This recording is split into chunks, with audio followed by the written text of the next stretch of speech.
Hello team.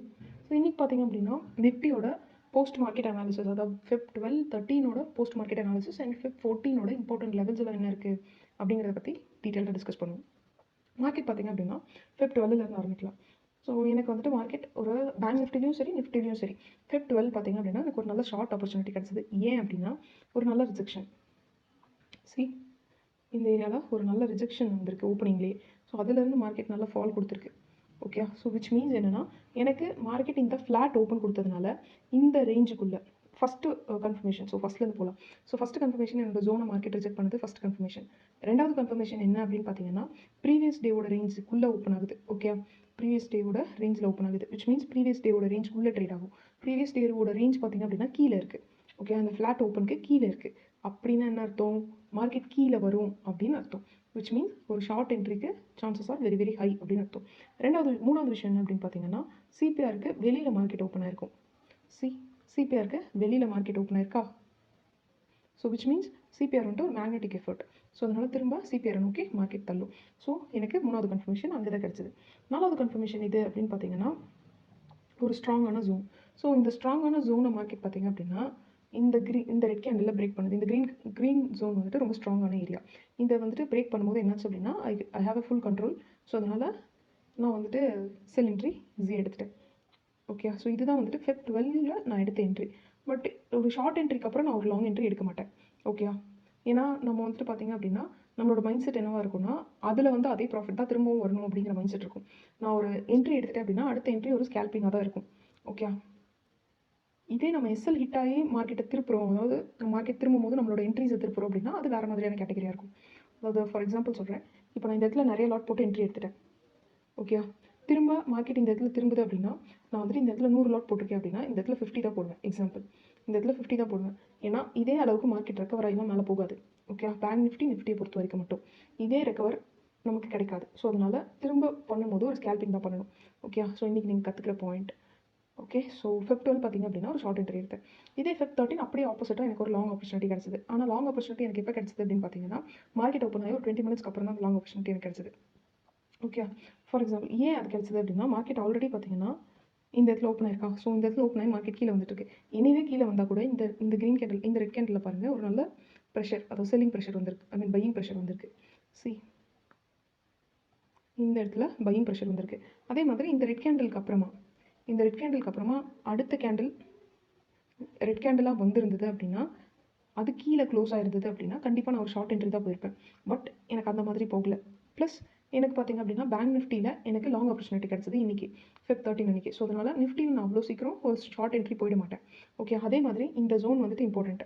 ஏன்னா இந்த ஜோனில் வந்துட்டு மார்க்கெட் திரும்பி இருக்குது. கிட்டத்தட்ட பார்த்திங்க அப்படின்னா ஒரு 40 பாயிண்ட்ஸ் ப்ளஸில் திரும்பியிருக்கு. ஸோ அதனால் திரும்பவும் மார்க்கெட் அதே ஏரியாவை லாங் வீக் கேண்டில் ரிஜெக்ட் பண்ணுது. ஓகே, அதனால் திரும்ப நான் ஒரு லாங் என்ட்ரிக்கு தான் பிளான் பண்ணுவேன். அதே மாதிரி லாங் என்ட்ரி இம்பார்ட்டண்ட்டான நெக்ஸ்ட் லெவல் எனக்கு எங்கே இருக்குது அப்படின்னு பார்த்தீங்கன்னா இந்த க்ரீன் ஏரியா தான். ஓகே, ஸோ இம்பார்ட்டண்ட்டான நெக்ஸ்ட் லெவல் க்ரீன் ஏரியா தான். ஸோ இது எல்லாமே மைனர் லெவல்ஸ் தான்.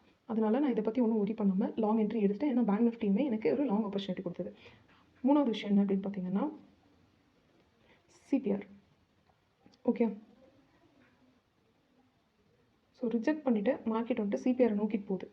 இந்த இடத்துல ரிஜெக்ட் பண்ணிவிட்டு மார்க்கெட் சிபிஆரை நோக்கி போகுது. ஸோ அதனால் நான் வந்துட்டு ஒரு லாங்கான என்ட்ரி போயிட்டேன். பட் ஷார்ட் என்ட்ரி நான் இன்றைக்கி உடனே எடுக்கவே இல்லை. பேங்க் நிஃப்டிலையும் சரி பேங்க் நிஃப்டிலையும் சரி.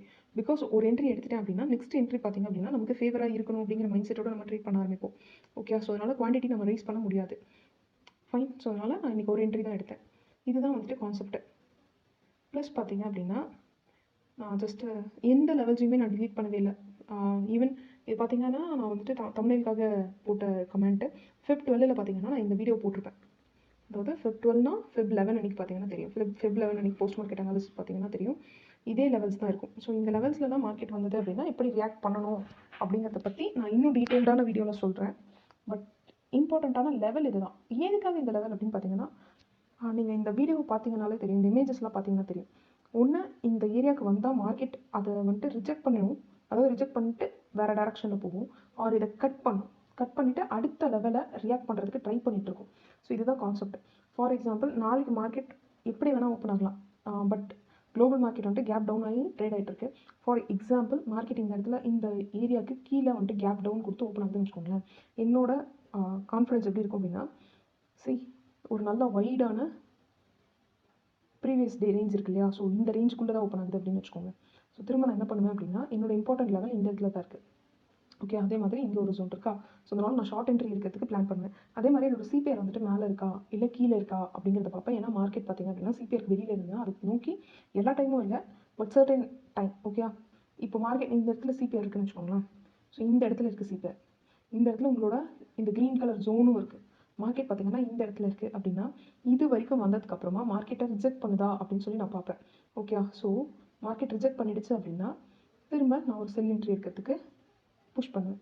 ஏன்னா அடுத்த இம்பார்ட்டன்ட் லெவல் எனக்கு இந்த இடத்துல இருக்குது. ஓகே, இதுக்கு நடுவில்லாம் மார்க்கெட் அவ்வளோ ரியாக்ட் பண்ணாது. ஓகே, ஒரு வேளை மார்க்கெட் இந்த ரேஞ்சுக்குள்ளேயே இருக்குது அப்படின்னா நான் ட்ரேட் பண்ண மாட்டேன். ஓகே, ஏன்னா இம்பார்ட்டண்ட்டான லெவல்குள்ளேயும் ட்ரேட் ஆகுது, ப்ளஸ் அது சிபிஆர்க்குள்ளேயும் ட்ரேட் ஆகுது அப்படின்னு சொல்லிட்டு ஒரு எக்ஸாம்பிள் தான் சொல்கிறேன். ஓகே, ஸோ இந்த மாதிரியான விஷயங்கள் தான். இது வந்துட்டு இனிஷியலாக பார்க்கும்போது பார்த்தீங்கன்னா உங்களுக்கு ரொம்ப காம்ப்ளிகேட்டட் ஸ்டஃபாக இருக்கும், நிறைய விஷயம் சொல்கிற மாதிரி இருக்கும். பட் நான் ஒவ்வொன்றா பிரேக் டவுன் பண்ணுறேன்.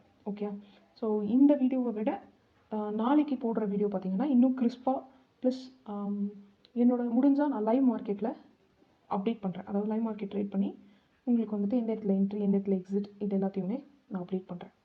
ஓகே, ஸோ ஏதாவது கொஷின்ஸ் இருந்தது அப்படின்னா please let me know in the comment section, I will explain. So post market analysis வீடியோவை நான் கண்டினியூ பண்ணணும் அப்படின்னா please click like button. So அதை வந்துட்டு நான் ஒரு பாசிட்டிவ் சைனாக எடுத்துகிட்டு மேற்கொண்டு நான் வீடியோ போஸ்ட் பண்ணுறேன். Okay, thank you.